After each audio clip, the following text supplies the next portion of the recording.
Good job. Yeah. Huh? Halt! What do you think you're doing? Get out of my... What's going on? Your Majesty, there! Let us through! Stay back! It's okay. Let them through. Tuh.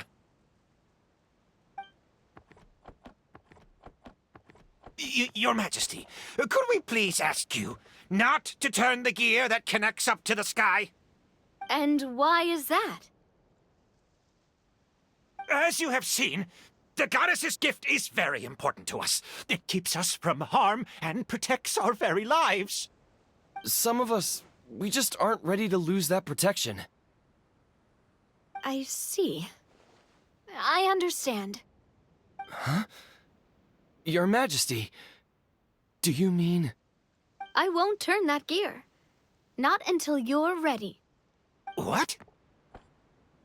I've said before that the Metropole belongs to the people, and they should have the right to decide its future. But let me ask you this. How do you plan to solve the issues we are currently facing?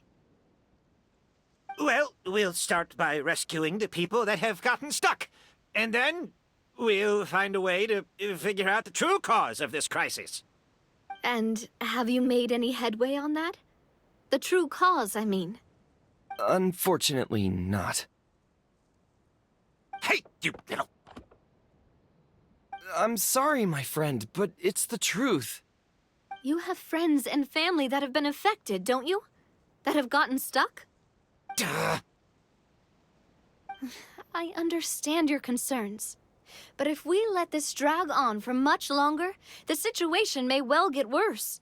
More and more people will be frozen by the goddess's magic.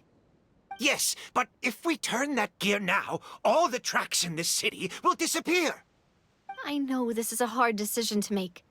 But have you ever thought about why the goddess might have made things this way in the first place? Huh? Why do you think she might decide to take back her gift and stop revealing further prophecies about the future? Are you saying she has abandoned us? No. Quite the opposite, in fact. What do you mean? The goddess dearly loves this world and all the people of Simulanka. And because she loves you so much, she wants you to be able to choose your own path.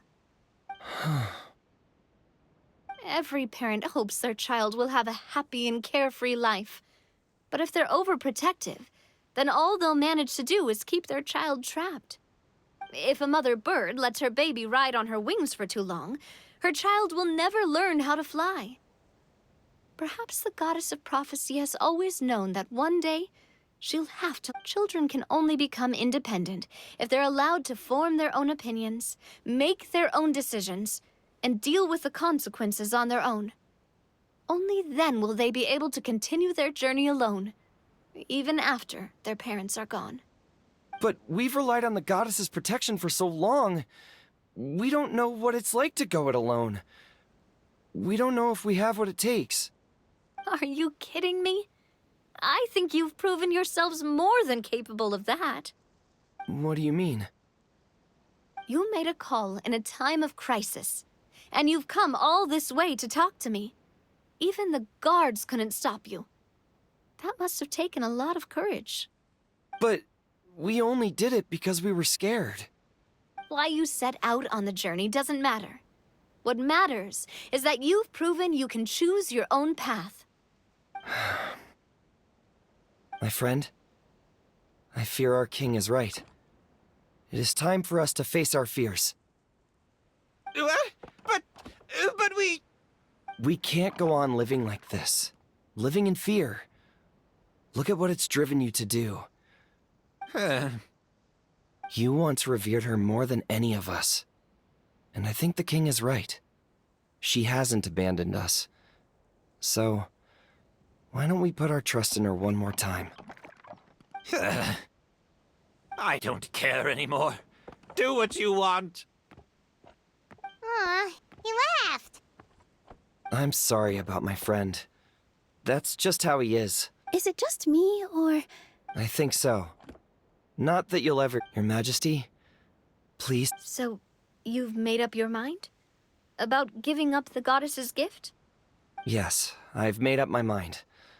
But maybe losing the gift isn't what this is about anymore. Because we've gained something too. You have given us courage. Well said. I am proud of your decision. Now, gather around, everyone, and join me as we make the night sky of this wonderful city turn once more.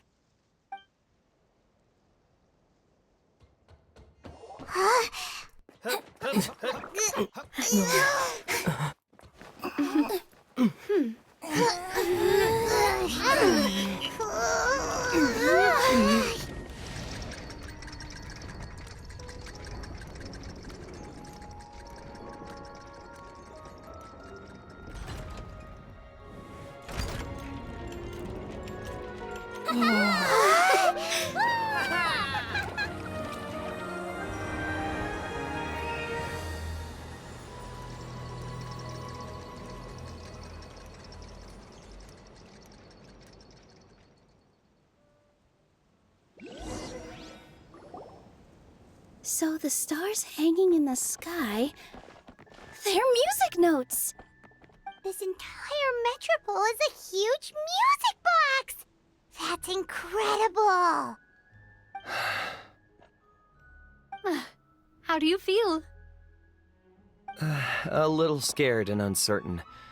But for some reason, I feel a lot more at ease. It's as if some kind of huge weight has been lifted from my shoulders. Figured out any next steps? To be honest, not really. But maybe I can start by having a heart-to-heart with that stubborn friend of mine. I have an idea. If you don't know what to do, why don't you start by helping the people around you? You mean the people who got stuck because of the goddess's magic? I mean anyone and everyone who needs your help. By helping others, you'll eventually find your own path. Trust me, I have experience in... What kind of experience, Your Majesty? Yes. We'll need a formal organization with a catchy name before we go out and start helping people. Why don't we call it the Spina di Rosula? Spina di Rosula? Ooh, or even the Spina di Rosula di Simulanka. Yeah, that's catchy. Wow, big expansion for the Spina! Moving into other worlds now! Spina di Rosula. I like it! It's a great name. Let's do as Your Majesty suggests. Well then, how about I appoint you as the head of the Spina in Simulanka? While I'm off fighting the dragon with the other heroes, it'll be your responsibility to work with the guards and take good care of the people in the metropole. What? You're planning on fighting the dragon? But no, Your Majesty, you must reconsider! He's right. Your Majesty, you can't. How are you two on the same side all of a sudden? Perhaps Your Majesty is unaware of this. The great dragon suddenly broke out from the Titanium mines one day and tore the end of the world to pieces. After that, it spat out a strange fog that surrounded a whole island. No one knows what lies beyond the fog, and no one knows what has become of that poor island. Before Your Majesty arrived, we dispatched many soldiers to fight the dragon, but none came back alive. Yikes. Sounds worse than we thought. Isn't that all the more reason for us to go? There could still be guards trapped there, waiting for someone to rescue them. King Navia is right. We cannot simply stand by and watch as the people of this world suffer. Very well. Though I have not served by your side for very long, Your Majesty. 2 days is enough for me to have learned that once your mind is set, any attempts to change it are futile. You're a pretty good judge of character. He probably didn't mean that as a compliment. Since you're serious about this, I won't try and stop you. There's only one way to reach the end of the world, and that's by taking the Maritime Express. Oh, right. So there's a line going there too? Yes, it was originally built to serve the workers commuting to the Titanium mines, but it has been abandoned since the dragon attack. I'll tell the conductor to wait for you at the platform by the side gate to the Metropole first thing tomorrow morning. You're embarking on an extremely dangerous adventure. Please be careful, Your Majesty and friends. Oh, thank you for your concern. While I'm gone, I leave the Yes, Your Majesty!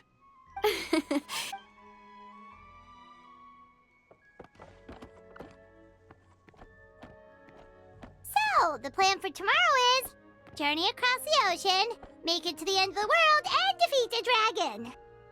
Whew, that's an adventure and a half. Do all storybook heroes have to work this hard? At least we'll get to see some amazing scenery. Plus, we're pretty well. Paimon can definitely. Anyway, those are tomorrow's problem. Well, the origami animals in the forest only drink magic tonic. Vegetable oil and sawdust, I think.